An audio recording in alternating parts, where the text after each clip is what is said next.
Občutki so odlični, predvsem zaradi fantov, da fantje lahko igrajo prvenstvene tekme. Mi smo že nekaj časa v procesu treninga.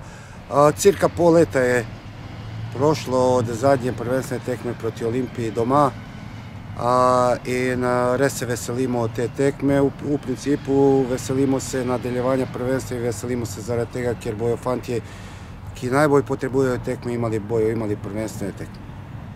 Pa težko je to zdaj konkretno in sa sigurnošću povedati, a bo kaj na igre fantov na tekmi to vplivalo.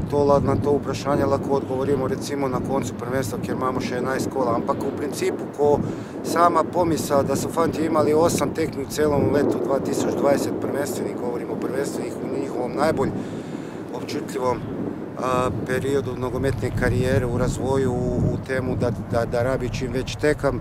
Upam, da bojo fantje na tem nivoju, kakor so bili do zdaj, da po koncu tega prvenstva bomo lahko govorili, da ni prevelikega vpliva bilo ta pauza, ki je narejena, svi znamo iz katerega razloga. Mi nismo niti slučajno naivni, a pa karkoli. Ta mladinska ekipa Radomlja je druga na razpredelnici, ampak ne samo druga. Mi smo jih gledali 4-krat v jesenskem delu, dejansko ekipa, ki je izjemno kvalitetna. To se verjetno enkrat dogaja